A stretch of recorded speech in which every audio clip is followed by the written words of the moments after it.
परित्राण प्राप्त हेउथिबा आमानक प्रति ताहा ईश्वर शक्ति अटे। एतेबेले मोर उपस्थित प्रत्येक बड़ मान को प्रभु जीशु नाम रे नमस्कार जणाए। सान मानक मध्य मोर स्नेह और प्रेम। आसंतु एतेबेले आजिर सेवा उपासना आरंभ पूर्वर आम निज निजक प्रभुंक ठारे समर्पण करी प्रार्थना करिबा। धन्यवाद धन्यवाद धन्यवाद धन्यवाद प्रिय प्रभु, तुमर पवित्र नामर धन्यवाद प्रशंसा गौरव करुछु प्रभु। धन्यवाद दौछु प्रभु तुमर से बहुमूल्य प्रेम पाए। धन्यवाद दौछु प्रभु, तुम्हें आज आमन को केते अनुग्रह दे पर्यंत बहे आनीच प्रभु। धन्यवाद करुछु तुम्हें स्थान रे आमन को मध्य उपस्थित अच्छ बोली। प्रिय प्रभु, आज सभा को आम तुम हाथ समर्पण करुछु। उपस्थित प्रत्येक को तथा आज वक्त्री को मध्य तुम हाथ समर्पण करे। सभार आरंभ शेष पर्यंत तुमर उपस्थिति दियो। सबु गौरव तुम्हें नियो, सबु महिमा तुम्हें पाओ। जीशुंक नाम रे मागुछि, आमीन। आज जो शास्त्र पाठटी मनोनीत करा जाइछि ताहा माथ्यू 27 पर्व तार 62 पर्वर 66 पर्व पर्यंत पद पर्यंत। तहियार दिन अर्थात आयोजन दिवसर परवर्ती दिन प्रधान याजक और फारोसी माने पिलातक निकट एकत्र होई कहिले, महाशय आमानकर मने पड़ुछि से प्रवंचक जीवित थिबा समय रे कहिथिला 3 दिन उतारे मु उठिबी। अतएव तृतीय दिवस पर्यंत समाधि सुरक्षित हेबा निमंते आज्ञा करंतु, नहिले केजाणी ताहार शिष्य माने आसी ताहाकु चोरी करी लोकंकु कहिबे से मृतमानक मध्यरे उठी अछंती। ताहांकर प्रथम प्रवंचना अपेक्षा शेष प्रवंचना अधिक मंद हेब। पिलातो सेमानकु कहिले, तुम्भमानकर प्रहरी दल अच्छी, तुम्हे माने जाई यथासाध्य ताहा सुरक्षित कर। तेणु सेमाने जाई प्रहरी दल सहित सही प्रस्तर रे मुद्रांक दे समाधि सुरक्षित कले। प्रभु तांकर ए पठित वाक्य उपरे आशीर्वाद करंतु। आज प्रभु आमानक निमंते जो वक्त्री की मनोनीत करिछंती आपण माने समस्ते तांकु जानती। अधिक परिचय मु कौन देवी। आमानकर मंडलीर मुख्य पालकंकर सहधर्मिणी सुनीता वर्धन प्रभु तांको आज आमानक निकट को आनीचंती। प्रभु तांको जो वाक्य देके आज आनीचंती प्रभु तांको आमानक मध्य आज व्यवहार करिवे। प्रभु तांको आशीर्वाद करंतु। एतेबेले आमानक मध्यरे आमानकर साहिर संपादक अछंती। साही तरफ जो क्षुद्र उपहार आमानक वक्त्रींक पाइका अछि ताहा आमानकर संपादक तांको देबे।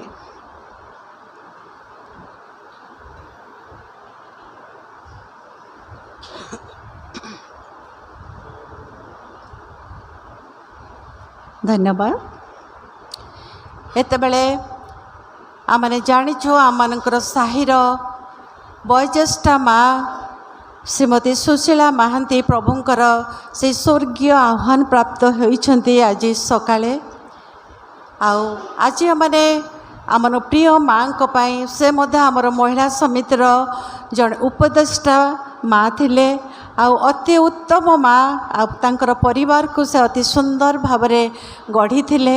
तेणु आसु ए समय आमर से वृद्धा माँ को पाई गोटे मिनिट आमाने नीरव प्रार्थना करिबा। आमाने समस्ते छड़ा है तांको सम्मान सहित नीरव प्रार्थना करिबा।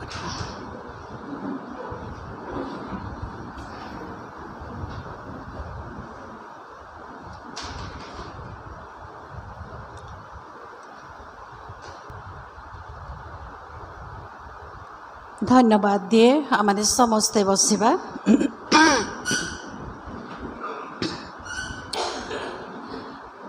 प्रभु को धन्यवाद दिए।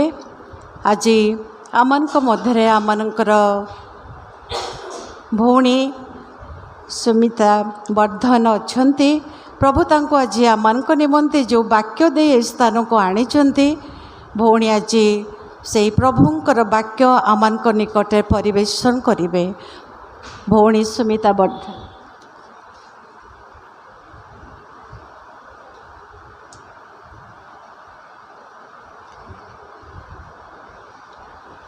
प्रभु को धन्यवाद दिए सुंदर सुजोग निमंते एवं उपस्थित प्रत्येक को मोर भक्ति प्रेम नमस्कार। ये दुख भोग सप्ताह रे अनेक प्रभुंकर दासगण आसी स्थान रे वाक्य देई अछंती। मो परि एक अयोग्य को मध्य आपण माने सुंदर सुजोग देइचंती, तेणु आपण मानक निकट रे कृतज्ञ। ए सप्ताह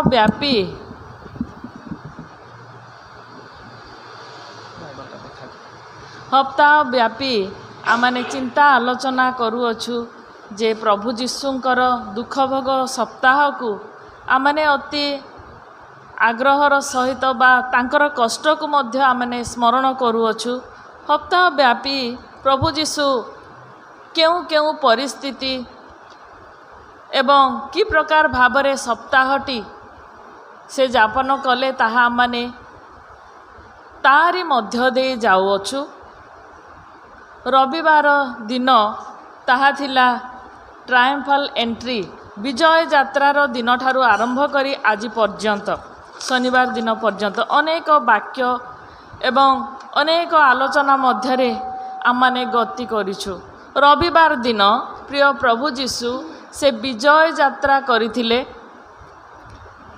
से तांकर विजय यात्रा रे केमिति से यात्रा कले ना गध उपरे से बसिले एवं राजा रूपे से विजय यात्रा कले। मंदिर मध्यरे से प्रवेश कले। से तो राजा मानकर राजा, से राजा अटंती एवं से मध्य मेष शावक भावरे से दिन प्रवेश करिथिले। मेष शावक भावरे काहेकि प्रवेश कले ना इस्राएल लोक माने 10 दिन पर्यंत मेष को से माने पृथक करती एवं चतुर्थ दिन मंदिर मध्य को नेकी आसती एवं तांकर परीक्षा निरीक्षा करती।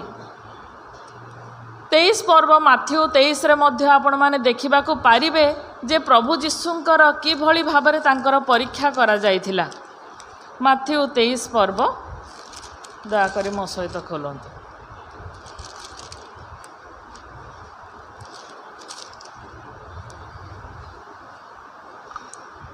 से माने प्रभु जीशु को तांकर वाक्य द्वारा फांदरे पकाइबा निमंते मंत्रणा कले बोली 22 पर्व तार 15 पदरे लेखा जाउची। आ से माने कौन पचारुचंती तांकू कायसर को कर देबा विधि संगत कि नाही ताहा तांकू परीक्षा कले एवं साधुकी मानकर प्रश्न पुनरुत्थान विषय रे प्रश्न 7 जन गोटे स्त्री को विवाहित करथिले से पुनरुत्थान रे कहार स्त्री हबो एही प्रश्नटी तांकू कले एवं केउ आज्ञाटी श्रेष्ठ आज्ञा बोली तांकू पचारिथिले। ए समस्त परीक्षा निरीक्षा तांकू मध्य करा जाइथिला। से तो निखुंत निष्कलंक मेष शावक एवं तांकू परीक्षा करा गला। रविवार दिन से एंट्री कले, तापरे तांकू अनेक प्रश्न पचारा गला, परीक्षा करा गला, तापरे तांकू विचारित कले एवं क्रूसार्पित कले। से समस्त विषय आमे जानू। मेष शावक जगतर पतनावधि से बळीकृत मेष शावक अटंती। जगतर पतनावधि जेतेबेले हवा एवं आदम से माने पाप कले, से माने निजर चिंतारे निजर विवेचना रे जेतेबेले निजको से माने देखिले जे से माने उलग्न से अवस्था रे से माने पत्र सीले एवं ताकू पिंधिले। उलंगता को घोड़ाइबा पाई से माने पिंधिले, किंतु प्रभु परमेश्वर सेमानक निमंते ଚର୍ମର ବସ୍ତ୍ର ପ୍ରସ୍ତୁତ କଲେ। ଏଇ ଚର୍ମ ଆସିଲା କେଉଁଠୁ? ନିରୀହ ମେଷକୁ, ନିରୀହ ପଶୁକୁ ପ୍ରଭୁ ବଧ କରିଥିଲେ, ତାହା ମଧ୍ୟ ବଳି ହେଇଥିଲେ ପ୍ରଭୁ ସେମାନଙ୍କ ପାପ ସକାଶୁ। କାରଣ ପାପରେ ସେମାନଙ୍କର ସୃଷ୍ଟି ହୋଇନଥିଲା, ପ୍ରଭୁ ତାଙ୍କର ପ୍ରତିମୂର୍ତ୍ତିରେ ସେମାନଙ୍କୁ ସୃଷ୍ଟି କଲେ। ସେ ମୃତ୍ତିକାରୁ ସେମାନଙ୍କୁ ସୃଷ୍ଟି କଲେ ଏବଂ ନାସିକା ରନ୍ଧ୍ରରେ ପ୍ରାଣବାୟୁ ପ୍ରବେଶ କରାଇଲେ। ସେମାନେ ନିଷ୍ପାପ ଭାବରେ ପରମେଶ୍ୱରଙ୍କର ସହିତ ଅତୁଟ ସମ୍ପର୍କ ସେମାନଙ୍କର ଥିଲା, ଏକ ଘନିଷ୍ଠ ସମ୍ପର୍କ ଥିଲା। ପ୍ରଭୁ ପରମେଶ୍ୱର ପ୍ରତିଦିନ ସେମାନଙ୍କର ସହିତ ଆସି ସାକ୍ଷାତ କରୁଥିଲେ ଏବଂ ପରମେଶ୍ୱରଙ୍କର ସହିତ ଏକ ଘନିଷ୍ଠ ସମ୍ପର୍କ ସେମାନଙ୍କର ଥିଲା। ତାରି ମଧ୍ୟରେ ଶୈତାନ ପ୍ରବେଶ କରି ସେମାନଙ୍କୁ ହବାକୁ ବୁଲାଇଲା ଏବଂ ସେମାନେ ପାପରେ ପଡ଼ିଲେ, ତାହା ମାନେ ଜାଣୁ। ତେବେ ଏହି ଚର୍ମର ବସ୍ତ୍ର ପ୍ରଭୁ କେଉଁଠି ପ୍ରସ୍ତୁତ କଲେ? ଏକ ମେଷ ବଳି ହେବାର ଆବଶ୍ୟକତା ଥିଲା। ସେହି ସମୟରେ ମଧ୍ୟ ପ୍ରଭୁ ଯୀଶୁ ସେଇ ମେଷ ଶାବକ ତାଙ୍କରି ସେଇ ବଳିକୃତ ମେଷଙ୍କର ବସ୍ତ୍ର, ଚର୍ମର ବସ୍ତ୍ର। ଆଜି ଆମେ କେଉଁ ବସ୍ତ୍ର ପରିଧାନ କରିଛୁ? ଆଜି ପ୍ରଭୁ ଆମମାନଙ୍କୁ ଦେଇଛନ୍ତି ପରିତ୍ରାଣର ବସ୍ତ୍ର। ହାଲେଲୁୟା! ସେ ବଳି ହେଲେ ଆମମାନଙ୍କର ପାପ ପାଇଁ। ତେଣୁ ଆଜି ଆମେ ପରିତ୍ରାଣର ବସ୍ତ୍ରକୁ ଧାରଣ କରିଅଛୁ ଏବଂ ତାଙ୍କର ସନ୍ତାନ ହେବାର ଅଧିକାର ପାଇଅଛୁ। ଆସନ୍ତୁ ଆଗକୁ ବଢ଼ିବା ପୂର୍ବରୁ ଆମେ ନିଜ ନିଜକୁ ସମର୍ପଣ କରିଦେବା। Hallelujah, hallelujah. ପବିତ୍ର ପିତା ପରମେଶ୍ୱର, ଏଇ ଦିନମାନଙ୍କରେ ତୁମେ ଆମମାନଙ୍କୁ କଥା କହୁଛ, ଏଇ ଦିନମାନଙ୍କରେ ତୁମେ ଆମମାନଙ୍କୁ ପ୍ରସ୍ତୁତ କରୁଛ। ପବିତ୍ର ପିତା, ମୋ ଯୋଗ୍ୟ ପାପୀ, କାହିଁରେ ଯୋଗ୍ୟ ନାହିଁ, କାହିଁରେ ଗଣା ନାହିଁ। ତଥାପି ପ୍ରଭୁ ତୁମେ ମୋତେ ଏହି ସୁନ୍ଦର ସୁଯୋଗ ଦେଇଛ। ମୋତେ ଲୁଚାଇ ଦିଅ, ହଜାଇ ଦିଅ। ପବିତ୍ର ଆତ୍ମା, ତୁମେ ବିଦ୍ୟମାନ ହୋଇ ତୁମେ କଥା କୁହ। ତୁମେ କଥା କହିଲେ ଆମେ ଶୁଣିବା। ପ୍ରଭୁ, ଆମର କ'ଣ ଜ୍ଞାନ ଅଛି ଯେ ତୁମ ବାକ୍ୟରୁ ଆମେ ଆଲୋଚନା ଚିନ୍ତା କରିବୁ, କିନ୍ତୁ ଏ ସ୍ଥାନରେ ତୁମେ ରହି କଥା କୁହ। ମୋତେ ସମ୍ପୂର୍ଣ୍ଣ ଭାବରେ ଲୁଚାଇ ଦିଅ ବୋଲି ଯୀଶୁଙ୍କ ନାମରେ ମାଗୁଛି, ଆମେନ୍। ଆମେ ଦେଖିଲୁ ଯେ ଏଦନ ଉଦ୍ୟାନ ମଧ୍ୟରେ ସେ ପରିତ୍ରାଣର ବସ୍ତ୍ର, ସେ ଚର୍ମର ବସ୍ତ୍ର ସେମାନେ ଧାରଣ କଲେ। ନିରୀହ ମେଷ ସେଦିନ ବଳି ପଡ଼ିଲେ। ଆଦି ପୁସ୍ତକ 22 ପର୍ବର କଥା, ଯେତେବେଳେ ଅବ୍ରାହମକୁ ପ୍ରଭୁ କହିଲେ ଯେ ତୁମର ଏକମାତ୍ର ପୁତ୍ରଙ୍କୁ ତୁମେ ବଳି କରିବ, ମୋ ନିମନ୍ତେ ଉତ୍ସର୍ଗ କରିବ। ଅବ୍ରାହମ ପୁତ୍ରକୁ ନେଇଗଲେ। ପୁତ୍ର ପଚାରୁଛନ୍ତି, ବାବା ମେଷ କାହିଁ? ସବୁ ଆମ ପାଖରେ ଅଛି, ମେଷ କୁଆଡ଼େ ଗଲା? ବାପା କହୁଛନ୍ତି ମେଷ ପ୍ରଭୁ ଯୋଗାଇବେ। ଆଉ ସେ ପର୍ବତରେ, ମୋରିଆ ପର୍ବତରେ ମେଷ ଆସିଲା କେଉଁଠୁ? ସେଇ ପ୍ରଭୁ ଯୀଶୁ ଖ୍ରୀଷ୍ଟ ନିଜେ ସେ ଆସିଗଲେ ମେଷ ରୂପରେ ଏବଂ ନିଜକୁ ଆଉ ଯେତେବେଳେ ବାଧ୍ୟତାର ସହିତ ସମର୍ପଣ କରିଦେଲେ ପୁଅଙ୍କୁ ହତ୍ୟା କରିବା ନିମନ୍ତେ, ପିତା ହସ୍ତ ଉଠାଇଲେ। ସେହି ସମୟରେ ପରମେଶ୍ୱର ଡାକ ଛାଡ଼ିଲେ ଯେ ପୁତ୍ରର କୌଣସି କ୍ଷତି କର ନାହିଁ। ମୋର ପ୍ରଭୁ ଯୀଶୁ ସେ ବଳିକୃତ ମେଷ ଶାବକ, ସେଇ ବଳିକୃତ ମେଷ ଶାବକ ସେ ପ୍ରବେଶ କରୁଛନ୍ତି ଯାଜକ ଭାବରେ। ଲାମ୍ ମେଷ ଅର୍ଥାତ୍ ସେ ଯାଜକୀୟ କାର୍ଯ୍ୟ କରିବା ନିମନ୍ତେ ସେଦିନ ସେ ପ୍ରବେଶ କଲେ। ନିଜେ ବଳିକୃତ ହେଲେ, ଆମମାନଙ୍କର ପାପର ଭାର ବହନ କଲେ। ସେଦିନ ସେଇ ବିଚ୍ଛେଦୀୟ ବସ୍ତ୍ର ମଧ୍ୟ ଚିରି ଯାଇଥିଲା। ଆଉ ଆମ ପ୍ରତ୍ୟେକଙ୍କୁ କୌଣସି ବିଧା ବା ଫ୍ରିଲି ଆଉ କୌଣସି ଆମମାନଙ୍କ ନିମନ୍ତେ ପ୍ରଭୁଙ୍କର ନିକଟକୁ, ସେ ଦୟା ସିଂହାସନ ନିକଟକୁ ଯିବା ପାଇଁ କୌଣସି ବାଧା ନାହିଁ ବା କୌଣସି ଯାଜକର ଆବଶ୍ୟକ ନାହିଁ। କାରଣ ଓଲ୍ଡ ଟେଷ୍ଟାମେଣ୍ଟରେ ବା ପୁରାତନ ନିୟମରେ ଆମେ ଦେଖିବାକୁ ପାରୁଛୁ, ବର୍ଷରେ ଥରେ ମହାଯାଜକ ସମଗ୍ର ଇସ୍ରାଏଲର ପାପର ଭାର ନେଇକରି ସେମାନେ ପ୍ରବେଶ କରୁଥିଲେ ମହାପବିତ୍ର ସ୍ଥାନକୁ। ମହାପବିତ୍ର ସ୍ଥାନକୁ ଯେତେବେଳେ ସେମାନେ ଯାଉଥିଲେ, ଏତେ ପ୍ରସ୍ତୁତି ଆପଣମାନେ ଦେଖିବେ ଲେବି ପୁସ୍ତକରେ, କିଭଳି ଭାବରେ ପ୍ରଭୁ ଯାତ୍ରାରେ ମଧ୍ୟ କହିଛନ୍ତି ଯାଜକ କିଭଳି ଭାବରେ ଯିବେ ଭିତରକୁ। ପବିତ୍ର ସ୍ଥାନ ଥିଲା ଏବଂ ମହାପବିତ୍ର ସ୍ଥାନକୁ ସେମାନେ କେମିତି ଯିବେ। ଆଉ ସେମାନଙ୍କର ଅଣ୍ଟାରେ ଗୋଟିଏ ରସି ମଧ୍ୟ ଥିଲା, ଯାହାକି ବନ୍ଧା ହେଇଥିବ। ଯଦି ଯାଜକ ତାଙ୍କର ପାପ ସକାଶୁ କୌଣସି ଅଧର୍ମତା ସକାଶୁ ସେ ଯଦି ମୃତ୍ୟୁବରଣ କରିବେ ଆଉ ସେଇ ରସି ଦ୍ୱାରା ସେମାନେ ଟାଣିକି ତାଙ୍କୁ ବାହାରକୁ ଆଣିବେ। ଏ ପ୍ରକାର ଯାଜକ ପ୍ରବେଶ କରୁଥିଲେ ସମଗ୍ର ଇସ୍ରାଏଲର ପାପକୁ, ସେଇ ରକ୍ତକୁ ଧରି ସେମାନେ ମହାପବିତ୍ର ସ୍ଥାନରେ ପ୍ରବେଶ କରୁଥିଲେ ମହାଯାଜକ। କିନ୍ତୁ ମୋର ପ୍ରିୟ ପ୍ରଭୁ ଯୀଶୁ ସମଗ୍ର ବିଶ୍ୱର ପାପ, କୌଣସି ଇସ୍ରାଏଲ ନୁହଁ, ଆମମାନେ ତ ବିଜାତୀୟ, ଆମମାନେ ତ ମନୋନୀତ ଜାତି ନୁହଁ, କିନ୍ତୁ ପ୍ରଭୁ ବିଜାତୀୟମାନଙ୍କୁ ସୁଯୋଗ ଦେଲେ ତାଙ୍କର ପୁତ୍ରଙ୍କ ଦ୍ୱାରା। ଈଶ୍ୱର ଜଗତକୁ ଏଡ଼େ ପ୍ରେମ କଲେ ଯେ ସେ ଆପଣାର ଏକମାତ୍ର ଅଦ୍ୱିତୀୟ ପୁତ୍ରଙ୍କୁ ଦାନ କଲେ। ଆମମାନଙ୍କ ପାଇଁ ସେ ବଳୀକୃତ ହେଲେ। ଯେ ତାଙ୍କ ନାମରେ ବିଶ୍ୱାସ କରେ ସେ ପରିତ୍ରାଣ ପାଏ। ଆଜି ଆମମାନେ ସେଥିର ଅଂଶୀ ହେଲୁ। ଆମମାନେ ଇସ୍ରାଏଲ ନୋହୁଁ, କିନ୍ତୁ ସେମାନେ ଅଯୋଗ୍ୟ ହେଲେ, ଆମମାନେ ଯୋଗ୍ୟ ବିବେଚିତ ହୋଇଛୁ, ପ୍ରଭୁଙ୍କର ପରିଚୟ ପାଇଛୁ, ପରିତ୍ରାଣର ଆନନ୍ଦ ପାଇଛୁ।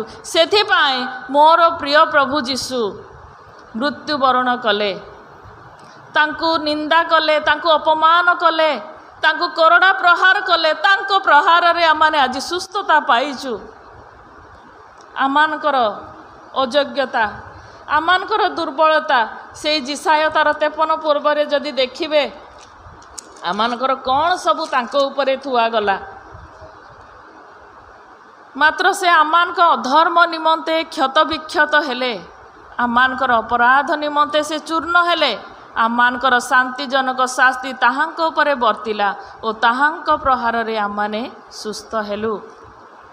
ଆମମାନେ ସମସ୍ତେ ମେଷଗଣ ତୁଲ୍ୟ ବିପଥଗାମୀ ହୋଇଅଛୁ। ଆମମାନେ ପ୍ରତ୍ୟେକ ଆପଣା ଆପଣା ବାଟ ଆଡ଼େ ଫେରିଅଛୁ। ଆଉ ସଦାପ୍ରଭୁ ଆମ୍ଭ ସମସ୍ତଙ୍କର ଅପରାଧ ତାହାଙ୍କ ଉପରେ ବର୍ତ୍ତାଇ ଅଛନ୍ତି।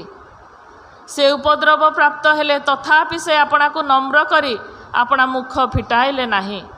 ବଧସ୍ଥାନକୁ ନିଆଯିବା ମେଷ ଶାବକ ତୁଲ୍ୟ, ଲୋମଛେଦକମାନଙ୍କ ସମ୍ମୁଖରେ ନୀରବ ମେଷି ତୁଲ୍ୟ ହୋଇ ସେ ଆପଣା ମୁଖ ଫିଟାଇଲେ ନାହିଁ। ସେ ଉପଦ୍ରବ ଓ ବିଚାର ଦ୍ୱାରା ଦୂରୀକୃତ ହେଲେ।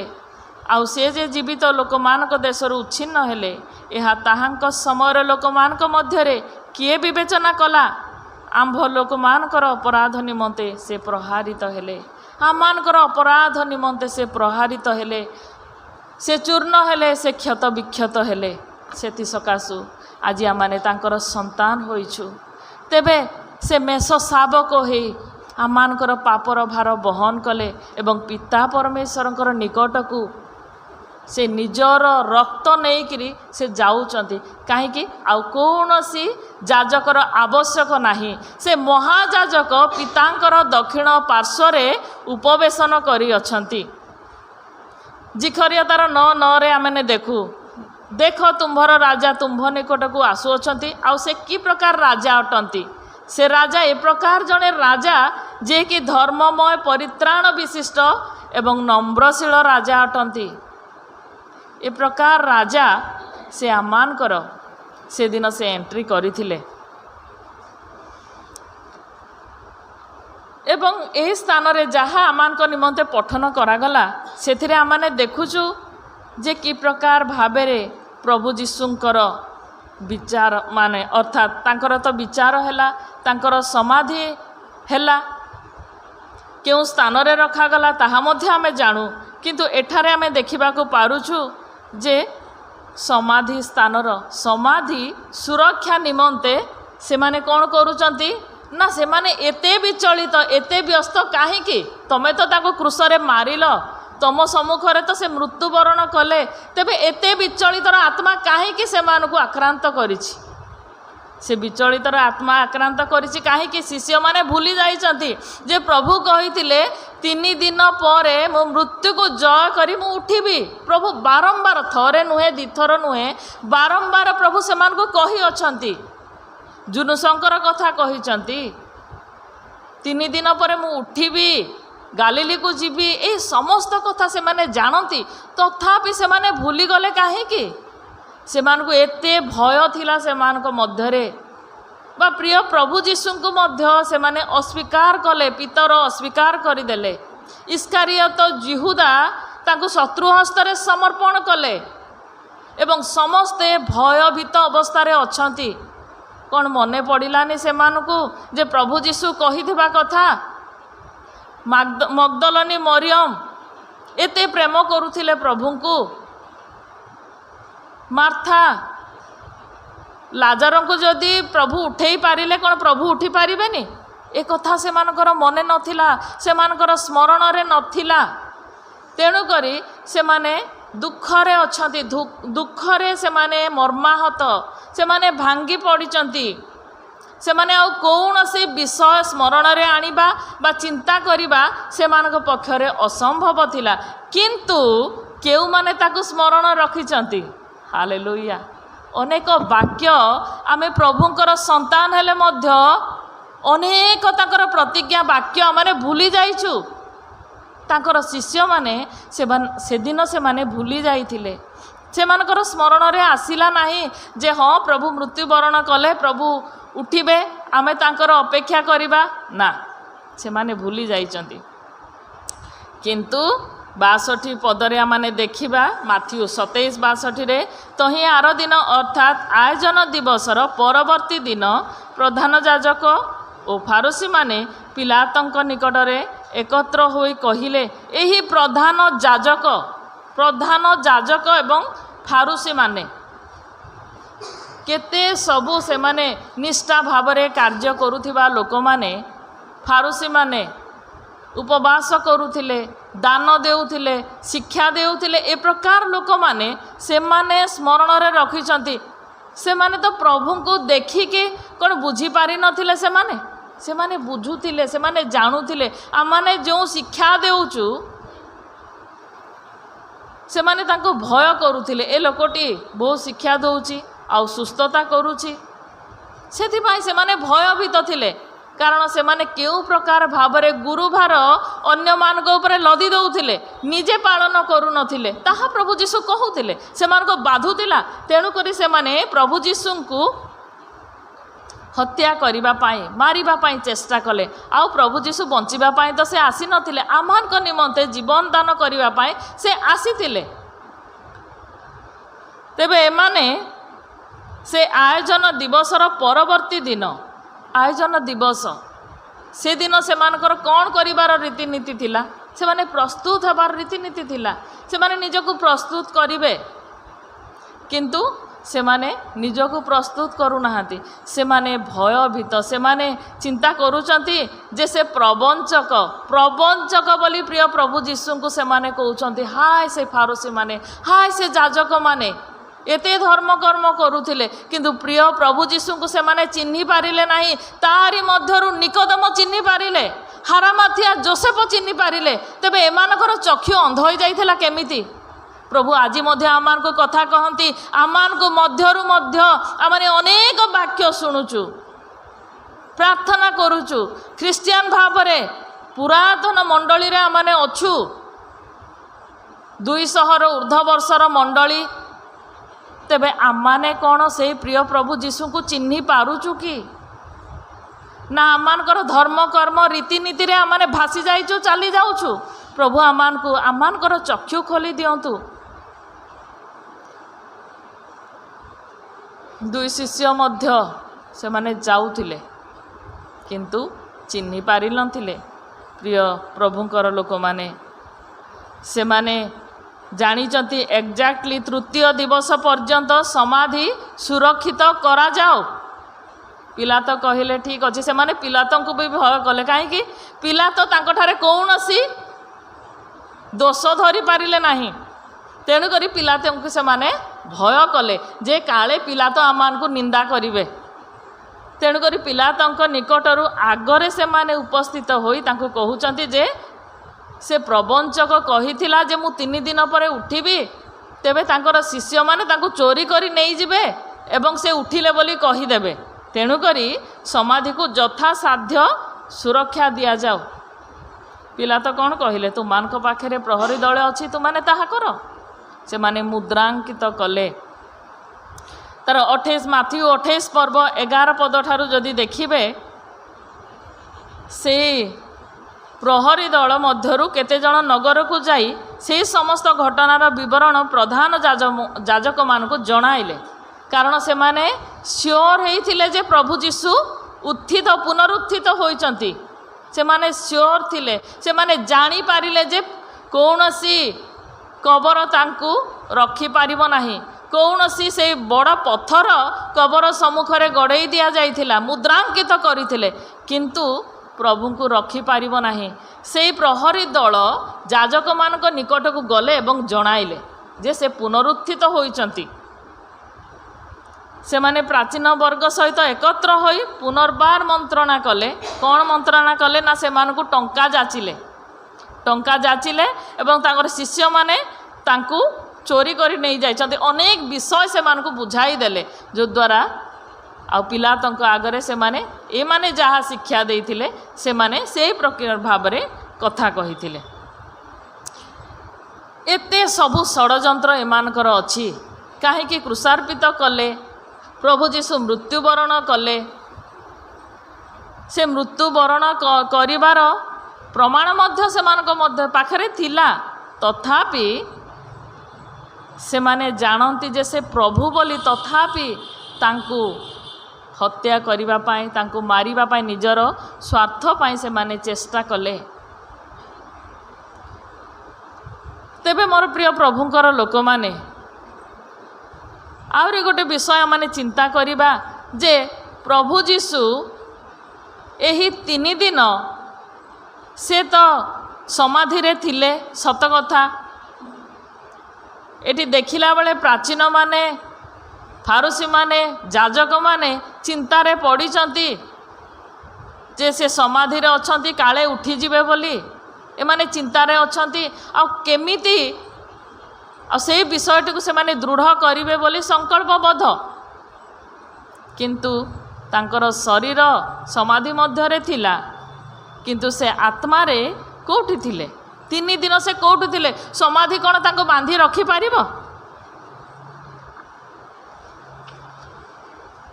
ଏହି 3 ଦିନ ମୃତ୍ୟୁ ଏବଂ ପୁନରୁତ୍ଥାନ ମଧ୍ୟରେ ଯେଉଁ 3 ଦିନ ଥିଲା, ସେହି ସମୟରେ ଯୀଶୁ କେଉଁଠାରେ ଥିଲେ?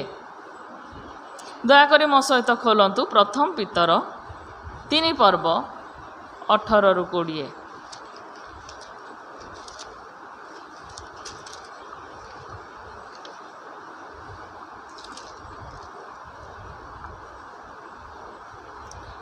ଯେଣୁ ଆମ୍ଭମାନଙ୍କୁ ଈଶ୍ୱରଙ୍କ ନିକଟକୁ ଆଣିବା ପାଇଁ ଖ୍ରୀଷ୍ଟ ମଧ୍ୟ ଧାର୍ମିକ ହୋଇ ଅଧାର୍ମିକମାନଙ୍କ ନିମନ୍ତେ ପାପ ହେତୁ ଥରେ ମୃତ୍ୟୁଭୋଗ କଲେ। ସେ ଶରୀରରେ ମୃତ୍ୟୁଭୋଗ କଲେ ସତ, କିନ୍ତୁ ଆତ୍ମାରେ ଜୀବିତ ହେଲେ। ହାଲେଲୁୟା। ଶରୀରରେ, ସେଇ ଶରୀର ମୃତ୍ୟୁଭୋଗ କରିବା ସୁନିଶ୍ଚିତ।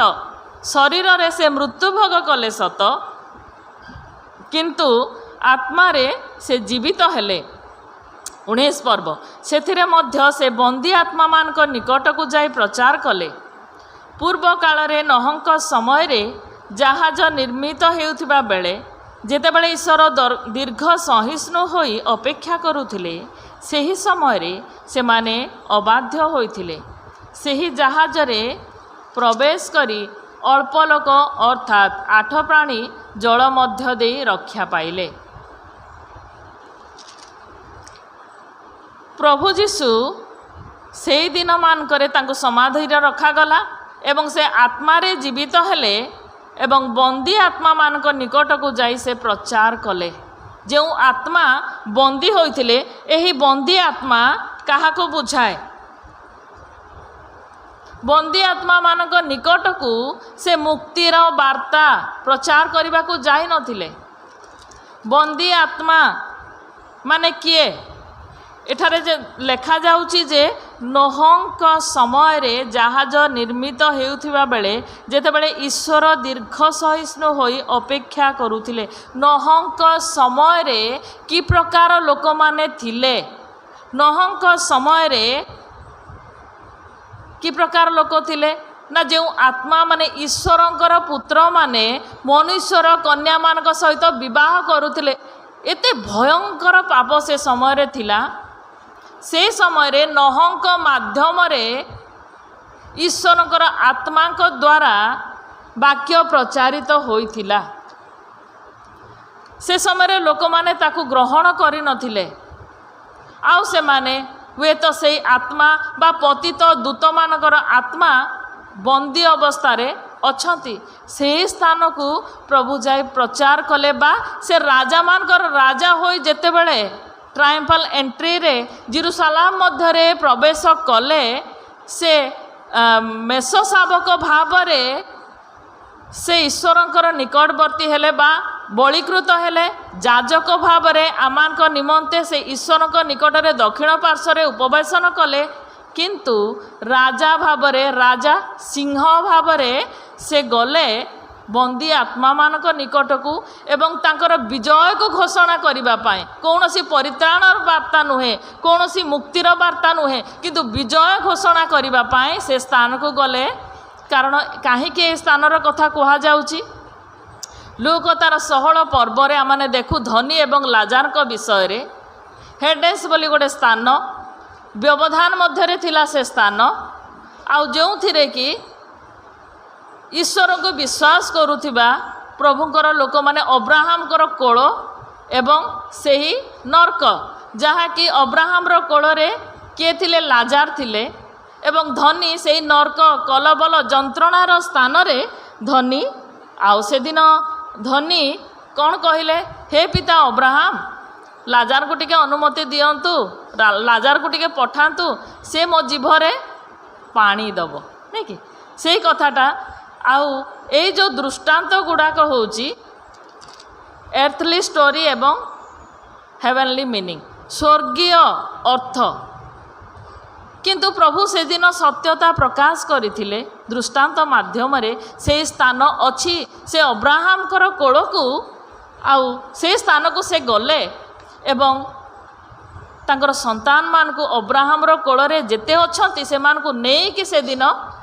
से जाइथिले परमेश्वर को निकट को से गले एवं ए जंत्रणार स्थान रे जो माने अछंती प्रभु दीर्घ सहिष्णु बोली जहाँ लेखा जाउची आदि पुस्तक रे भयंकर पाप से समय प्रभु दीर्घ सहिष्णु होइथिले 120 वर्ष जदि नह प्रचार करथिले अनेक परिहासक माने थिले निंदा करुथिले हसुथिले तांको पाई दीर्घ सहिष्णु प्रभु होइथिले हुए तो से मानकर निकट रे जाई प्रभु जीशु घोषणा करथिले से प्रकार आत्मा आज मत प्रभु जीशुଙ୍କ समय रे मध्य कठिन आत्मा विशिष्ट लोक माने थिले एते आश्चर्य कर्म करुथिले मृत को उठाइले कौन न कले से तथापि तांको ग्रहण कले नाही तथापि तांको मारिले तथापि तांको कष्ट देले से प्रकार आत्मा प्रभु जीशुଙ୍କ समय रे मध्य थिले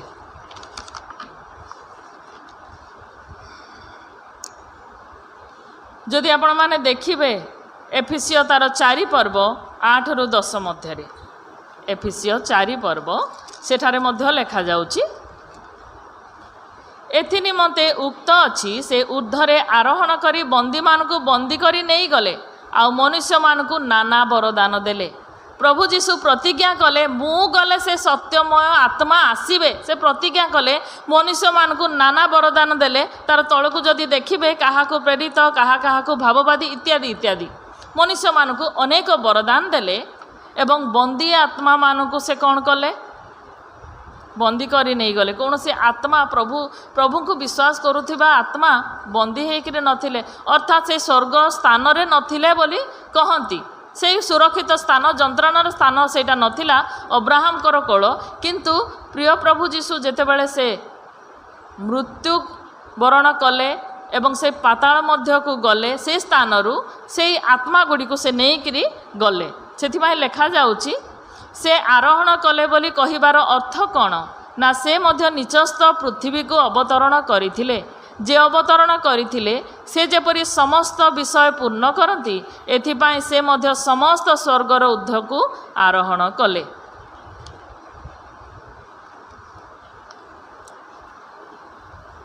कलसिय तार 2:14 एवं 15 मध्य आमने टिके देखिबा 2 पर्व 14-15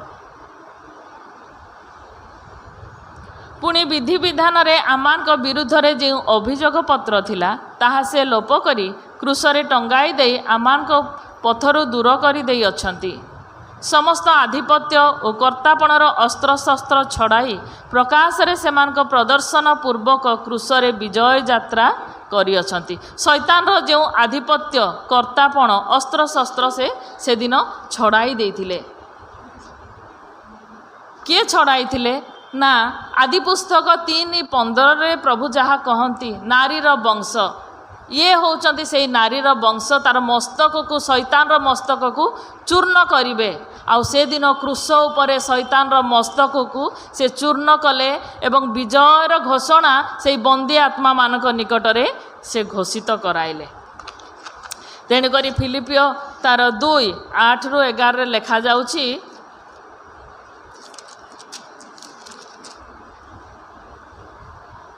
पुणी मनुष्य भाव में देखा जाए मृत्यु पर्यंत हाँ कृष्य मृत्यु पर्यंत आज्ञाबह हो आपना को अवनत कले। यही कारण ईश्वर ताहाको अतिशय उन्नत करिअछंती। पुणी समस्त नाम अपेक्षा सर्वोत्कृष्ट नाम ताहाको प्रदान करिअछंती। जेपरि स्वर्ग मर्त्य और पाताल थिबा प्रत्येक जानू यीशुଙ୍କ नामरे नत हेब। स्वर्ग मर्त्य स्वर्ग तो से गले मर्त्य से बास कले आमान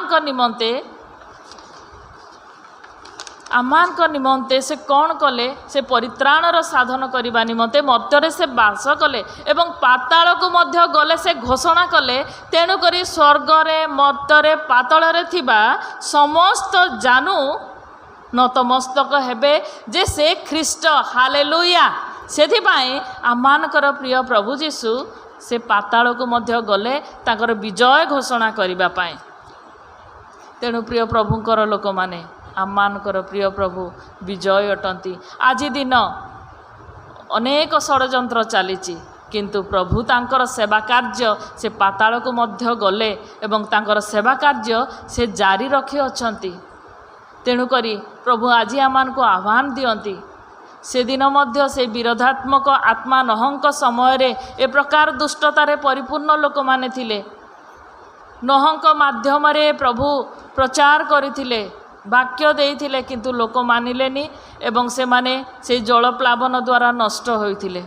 आज मध्य कौन से प्रकार नुह कि आज मध्य जगत पापरे परिपूर्ण जहा कि हवा कथा नाही ए प्रकार पाप पुरुष पुरुष मध्यरे मध्य विवाहित करबा पाई परमिशन से मानकु मिली जाउची।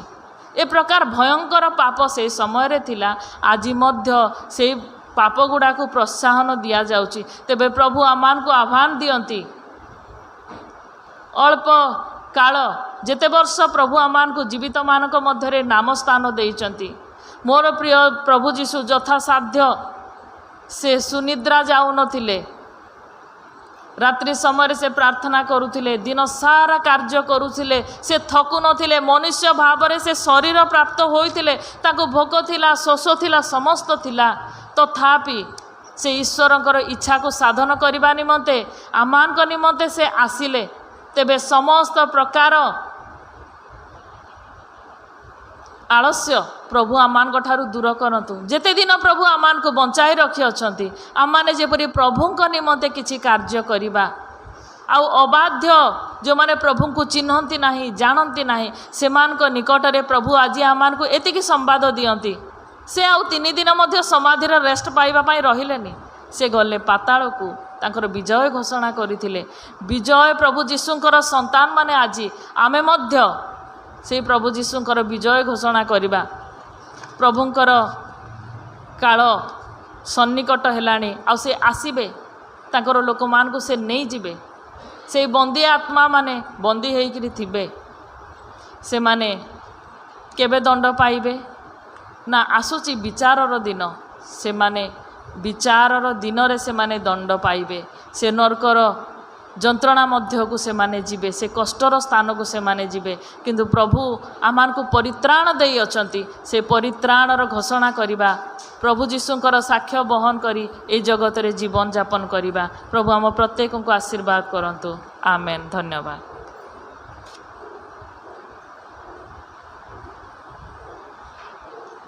धन्यवाद भौणी।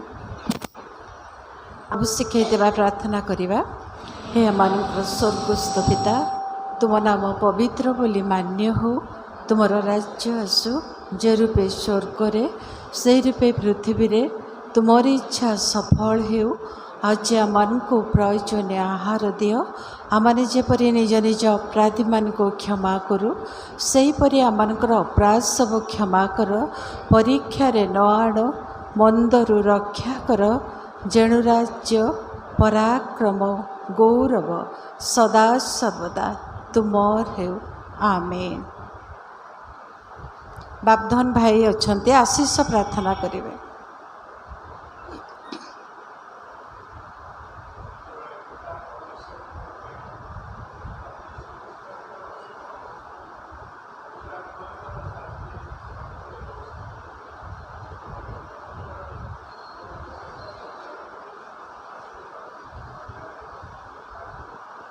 आमेन।